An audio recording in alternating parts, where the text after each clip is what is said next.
যাদের কাছে একজন মৃত ব্যক্তি নিরাপদ না, একজন লোক পাগল মারা গেছে, সেই ইমাম মাহদী দাবি করছে। তো লোকটা তো মারা গেছে, তার মারা যাওয়ার পর তার কবরের উপরে নাকি কাবা শরীফের মতো করে তারা ডিজাইন করছে। তো ভাঙিয়ে ফেলেন এটা। কিন্তু একটা মানুষ মারা যাওয়ার পর কবরের উপর ডিজাইন ভাঙেন, অসুবিধা নাই, কিন্তু এই লোকটারে বাইর করে না জ্বালায় দেওয়ার অধিকার ইসলাম ধর্ম তো বলে না। কে বলছে আপনাকে জ্বালায় দিতে? গতকালকের খবর, সুন্নিরা চট্টগ্রামে জুলুস করে হাটহাজারীর দিকে যাইতেছিল তারা বাড়ির পথে, কিন্তু ওই সুন্নিদের জুলুসের মধ্যে তারা মাদ্রাসার উপর থেকে নাকি গরম পানি মারছে। এ ভাই, সুন্নিরা তোমার মাদ্রাসা ভাঙতে যায় নাই, সুন্নিরা তোমার মাদ্রাসাতে হামলা করতে যায় না, তারা শুধু সরকার কিয়ামত মারহাবা, নবীর আগমন মারহাবা বলে রাস্তা দিয়ে যাইতেছিল। তোরে কোন কুত্তা কামড় দিছে? তুই মাদ্রাসা মসজিদের ছাদের উপর থেকে পানি মারলি। তার মানে বোঝা যায় নবী যখন আগমন করছিল শয়তান বেদার হয়েছিল, আর এখন নবীর আগমনের দিনে সুন্নিরা জুলুস করে, তোমরা বেদার হইয়া সুন্নিদের উপর গরম পানি মারো। তার মানে বোঝা যায় শয়তান আর তোমাদের মাঝে কোনো পার্থক্য না।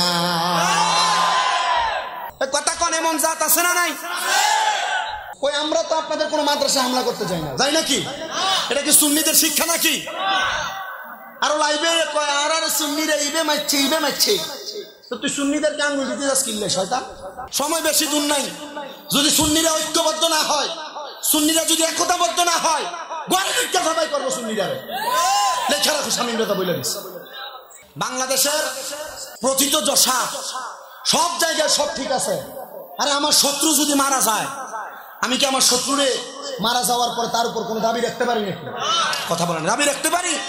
তা আপনি আপনার মতো আপনার দলের কাজ করেন, আপনার সাথে আমার কোনো দ্বন্দ্ব নাই, মারামারি নাই, হানাহানি নাই, আপনি আপনার দলের কাজ করবেন। কিন্তু আমরা যদি নবীর প্রেমের স্লোগান নিয়ে বারে রবিউল আউয়ালে নবীর প্রেমের স্লোগান বলতে বলতে রাস্তা দিয়ে যাই, আর আপনি গরম পানি মারবেন, আপনারা কেউ যদি মারে এরপর আপনি সুন্নিদেরকে বন্ধ করবেন, এটা তো বাংলাদেশের মুসলমান মাইনা নিতে পারে না। কথা বলেন ঠিক কিনা?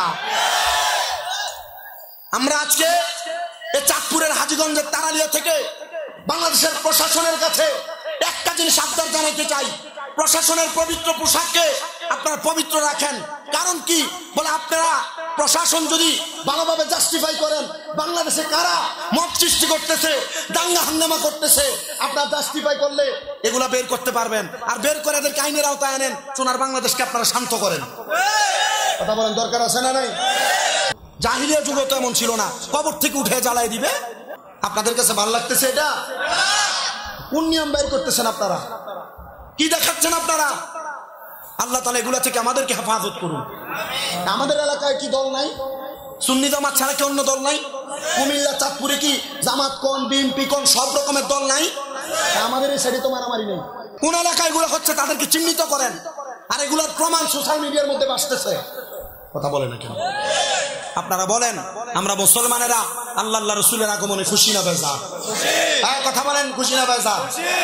মারামারি করবেন, দ্বন্দ্ব করবেন? কেউ যদি বলে মিলাদুন্নবী বেদাত, তার মাথায় বাড়ি দিবেন? সুন্নিরা বাড়ি দিছে এমন কোনো প্রমাণ নাই, কিন্তু সুন্নিরা মিলাদুন্নবী জুলুস করতে গেছে, গরম পানি মারছে এমন প্রমাণ আছে, ইট পাটকেল মারছে এমন প্রমাণ আছে। আল্লাহ আমাদেরকে এগুলা থেকে হেফাজত করুন, আল্লাহ আমাদেরকে বোঝার তৌফিক দান করুন। কত আশিকের রাসূল। আপনার গতকালকের অবস্থা দেখেন না? চট্টগ্রামে লক্ষ লক্ষ মানুষ, আজকে দেখলাম 1,05,00,000 মানুষ এসে শুধু চট্টগ্রামে আওলাদ রসুলকে দেখার জন্য। মানুষ এত পাগল পারা, আমি অবাক হইলাম।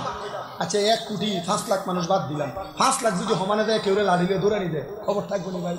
মারামারি শিখায় না সুন্নিয়ত, সুন্নিয়ত মারামারি শিখায় না। মারামারি করা যাবে, তবে হ্যাঁ সুন্নিয়ত রক্ষার্থে যদি কখনো হাতের তরবারি নেওয়া লাগে। আল্লাহ আমাদেরকে বোঝার তৌফিক দিই, মহাব্বতে বলেন আমিন।